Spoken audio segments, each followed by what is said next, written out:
இந்த சந்தர்ப்பத்தில் பொதுவாக ஒரு மூமினை பொறுத்தளவில் அவன் வாழ்க்கையில் படிக்க வேண்டிய பாடங்களில் மிக முக்கியமான ஒரு பாடமாக திருக்குர்ஆன் நமக்கு பொறுமையை சொல்லித் தருகிறது. அதாவது வல் அஸ்ர், காலத்தின் மீது சத்தியமாக, இன்னல் இன்சான லஃபீ ஹுஸ்ர், மனிதர்கள் நஷ்டத்தில் இருக்கிறார்கள் என்று அல்லாஹ் ரப்புல் ஆலமீன் சொல்றான்.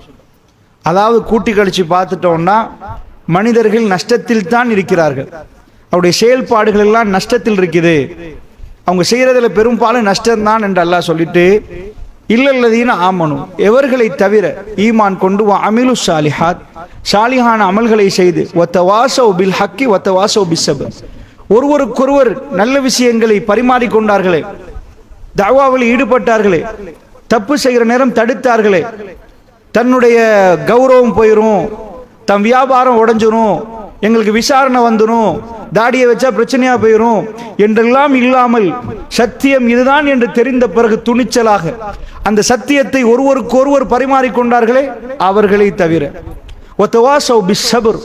அந்த நேரத்தில் அவர்களுக்கு வருகிற சோதனைகள் எல்லாம் தாங்கி பிடித்து நாம் அல்லாஹ்வை சந்திக்க போகிறோம், இது குறுகிய கால வாழ்க்கை, இறைவனை சந்திக்கும் வரைக்கும் நாம் இந்த சோதனைகளை தாண்டி போக வேண்டும் என்று புரிந்துணர்வோடு பொறுமையோடு இருக்கிறார்களே, இவர்களை தவிர என்கிறார் அல்லாஹ் ஜல்ல ஷானுஹு வ தஆலா. ஓ ஈமான் கொண்டீங்களா, இபாதத்து செஞ்சிட்டீங்களா, அப்ப உங்களுக்கு சொர்க்கம் என்று அல்லாஹ் சொல்லல. மனிதர்கள் நஷ்டத்தில் இருக்கிறார்கள், இந்த நஷ்டத்தில் இருந்து மனிதர்கள் தப்பணுமாக இருந்தால் அவர்கள் ஒருவருக்கொருவர் உபதேசித்துக் கொண்டே ஆகணும். தப்ப கண்டால் கணக்கில்லாம போக முடியாது, அதை சொல்லி ஆகணும் என்று இஸ்லாம் சொல்லுது. அந்த நேரத்தில் பலத்த சோதனைகள் உங்களுக்கு வரும், அந்த சோதனைகளை தாக்கு பிடிக்கணும் என்று இஸ்லாம் சொல்லுது. அப்ப பொறுமையை இஸ்லாம் கொண்டு வந்து அந்த இடத்துல வைக்குது.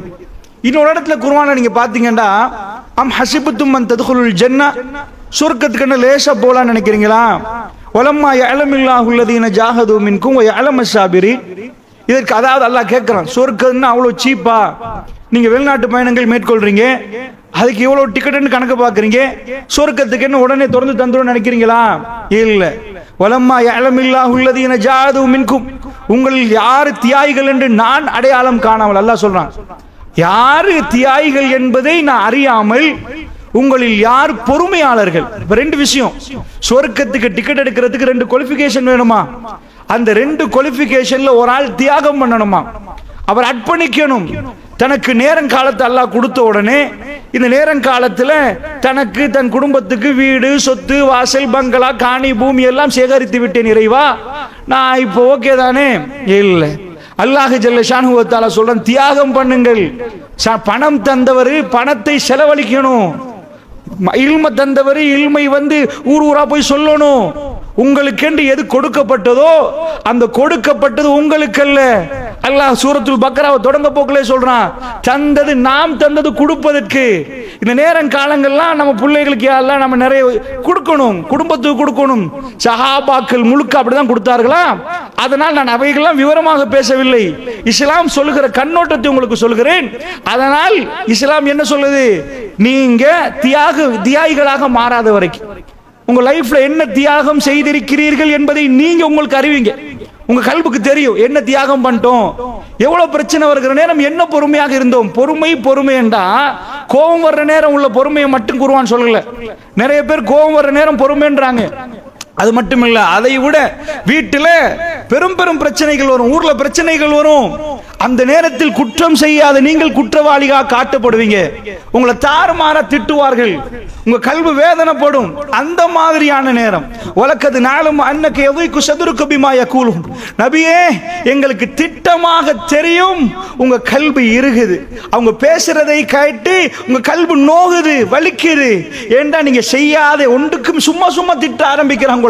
உங்களை மஜ்னூன் என்றாங்க, பைத்தியம் என்றாங்க, கத்தாப் என்றாங்க, பொய்யன் என்றாங்க, கவிஞன் என்றாங்க, சூனியக்காரன் என்றாங்க. இப்படி எல்லாம் சொல்ற நேரத்தில் எங்களுக்கு தெரியும் அன்னக்கு யதைகு சதுருக பிமா யகூலூன், அவர்கள் சொல்லுவதை கொண்டு உங்கள் நெஞ்சி வேதனைப்படுகிறது என்று எங்களுக்கு தெரியும். ஃபஸப்பிஹ் பிஹம்தி ரப்பிக, நபியே நீங்கள் தஸ்பீஹ் பண்ணுங்கள் என்று அல்லாஹ் சொல்றான். இதுதான் தியாகம், இதுதான் பொறுமை. அல்லாஹ்வுடைய நல்லடியார்களே, நான் உங்களுக்கு ஏன் இதை சொல்கிறேன் தெரியுமா? குர்ஆன் நெடிகளும் நீங்கள் பார்த்தீர்கள் என்று சொன்னால் பொறுமையாளர்களை பற்றி அல்லாஹ் சொல்றேன், இன்னல்லாஹ் மஅஸ் ஸாபிரீன், பொறுமையாளர்களோடு அல்லாஹ் இருக்கிறான் என்கிறான். அல்லாஹ் யா யாரோட இல்லாவிட்டாலும் பொறுமையாளர் போகிற நேரம் இந்த உலகத்தில் 1000 பொடிகார்டுகள் இருக்கலாம். ஒரு பெரியவருக்கு, ஒரு பெரிய ஆளுக்கு முன்னாடி பின்னாடி 4 இருக்கலாம். ஒரு பொறுமைசாலிக்கு அல்லாஹ் இருக்கிறான். இன்னல்லாஹ லா யுக்லிஃபுல் மிஆத். அல்லாஹ் வாக்குறுதி மீறவே மாட்டான். பொறுமைசாலியோட அல்லாஹ் இருக்கிறான் என்பதை அல்லாஹ் சொல்கிறான். இன்னொரு இடத்தில் அல்லாஹ் சொல்றான், வல நபுலுவன்னக்கும் பிஷைஇம் மினல் கௌஃபி வல் ஜூஇ வ நக்ஸி மினல் அம்வாலி வல் அன்ஃபுஸ் வஸ்ஸமராத் வபஷிரிஸ் சாபிரீன். இது என்னப்பா? நிறைய பேர் இதை ஜென்னான்னு நினைக்கிறார்கள். துபாய்க்கு போனா ஜென்னாவோட ஒரு துண்டு தான் என்று பார்க்கிறார்கள். அல்லாஹ்வுடைய நல்லடியார்கள் அல்லாஹ் சொல்றான், வல நபுலுவன்னக்கும் பிஷைஇம் மினல் கௌஃப் வல் ஜூ வ நக்ஸி மினல் அம்வாலி வல் அன்ஃபுஸ் வஸ்ஸமரா. அல்லாஹ் சொல்றான், நாங்க உங்களை கொஞ்சமா என்ன செய்வோம்?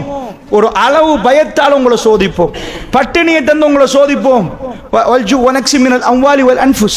அதாவது சொத்துக்களை குறைத்து சோதிப்போம், வீட்டில் உள்ளவர்களை எடுத்து சோதிப்போம், மௌத்தாக்கி சோதிப்போம்.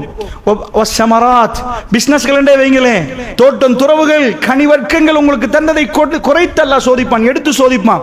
பிசினஸ்ல லொஸ்டாக்கி சோதிப்பான். எல்லாம் சொல்லி போட்டு அல்லாஹ் சொல்றான், நபியை போய் சொல்லுங்கள், பொறுமையாளர்களாக இருக்கிறார்களே அவர்களுக்கு என் நற்செய்தி, என் வாழ்த்து செய்தியை சொல்லுங்கன்றான். ஒருத்தர் போய் லொஸ்டா நிக்கிறாரு, உலகத்தில் எல்லாரும் பார்த்து அவரை கவலையா பார்ப்பாங்க. லொஸ்ட் ஆயிட்டீங்களா, இழந்துட்டீங்களா அப்படின்னு கேட்பாங்க.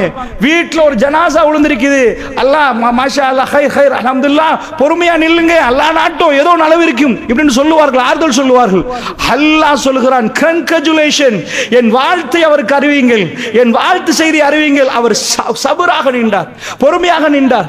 குர்ஆனை நாம் எடுத்து பார்த்தால் அது விரிந்த ஒரு பார்வை பேசுது.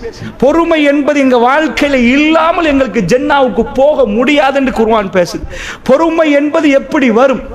அல்லாஹ்வுடைய நல்லடியார்களே, குர்ஆன் நெடுகிலும் நாம் பார்த்தோம்னா பொறுமை என்பதுக்கு தனியாக அல்லாஹ் ஜல்ல ஷானுஹு வ தஆலா நிறைய இடங்கள்ல பேசுறான். நாம் குர்ஆன் ஆயத்துக்களை எடுத்துக்கொண்டால் ஃபஸ்பிர், நபியே நீங்கள் பொறுமையாக நில்லுங்கள் என்கிறான் அல்லாஹ். ஃபஸ்பிர் மஅல்லதீன யதுஊன ரப்பஹும் பில் கதாத்தி ஃபஸ்பிர் நஃப்ஸக், நபியே உங்களுடைய ஆன்மாவை பொறுத்து நில்லுங்கள். நிறைய क्वेश्चन கேட்கறவங்கள்ட்ட வந்து கிறிஸ்தவர்கள் எல்லாம் அந்த நேரத்தில் பொறுமையாக நில்லுங்க நபியே என்கிறான் அல்லாஹ் ரப்புல் ஆலமீன். குர்ஆன் நெடுகிலும் நம் பொறுமையை பார்க்கலாம். இந்த நேரத்தில் இந்த உங்களுக்கு நான் முக்கியமா மிக சுருக்கமாக நான் சொல்ல விரும்புவது என்னண்டா, இந்த பொறுமை சும்மா வருமா? இந்த பொறுமை சும்மா வருமா அல்லது இந்த பொறுமை எப்படி வரும்? அல்லாஹ்வுடைய நல்லடியார்கள் அதை புரிய வைப்பதற்கு தான் நான் முற்படுகிறேன். பொறுமை முக்கியமான விஷயம். பொறுக்காமல் சொர்க்கம் போக இயலாது. அப்படி என்றால் என்ன? பொறுமை என்றால் என்ன? பொறுமை எப்படி வரும்? அல்லாஹ்வுடைய நல்லடியார்களே, நான் சுருக்கமாக விளக்கணும் என்றால் பெருமானாருடைய வரலாறு, சீரா, ரசூல் ஸல்லல்லாஹு அலைஹி வஸல்லம் கடந்து வந்த பாதையை நீங்க கொஞ்சம் எட்டி பார்த்தீர்கள் என்றால் பொறுமை என்றால் என்ன என்பதை நீங்க புரிவீங்க. அல்லாஹ் ஜல்ல ஷானுஹு வ தஆலா கூப்பிட்டு சர்டிபிகேட் கொடுக்கிறான், இன்னக லஅலா குலுகின் அலீம், நபியே நீங்கள் உயர்வான பண்பின் மீது இருக்கிறீங்க. நபியே நீங்க உங்க பண்பு அப்படி. ஃபபிமா ரஹ்மத்தின் மினல்லாஹி லின்த லஹும் வலவ் குன்த ஃபல்லன் கலீலல் கல்ப் லம் ஃபல்லு மின் ஹவுலிக், நபியே நீங்க ரொம்ப இரக்கமாக நடக்கிறீங்க, நீங்க ரொம்ப பாசமாக நடக்கிறீங்க. நீங்க கொஞ்சம் கடினமான சித்தமுடையவராக இருந்தா, கல்புடையவராக இருந்தா லம் ஃபல்லு மின் ஹவுலிக், அவர்கள் உங்களை விட்டு ஓடி இருப்பார்கள். நபியே படிக்காத மக்கள், ஒன்றும் தெரியாத மக்கள் உங்கள்கிட்ட வர்ற நேரம் நீங்க ரொம்ப மென்மையாக நடக்கிறீங்க. அல்லாஹ் ரசூலுக்கு சர்டிபிகேட் கொடுக்கிறான். அல்லாஹ் ஜல்ல ஷானுஹு வ தஆலா நபிக்கு கொடுக்கிறான். சத்தியம் உங்கள்கிட்ட இருக்கிறதுனால மட்டும் உங்க குட்டி போட்ட பூனை மாதிரி சுத்தி இருந்தா நபியே நீங்கள் சத்தியத்தை சொல்லுகிறீர்கள், அதனால் பக்கத்தில் அப்படி அல்லாஹ் சொல்லல. உங்க சிரிப்பு அவர்களை கவருது நபியே, உங்க மென்மை அவரை கவருது.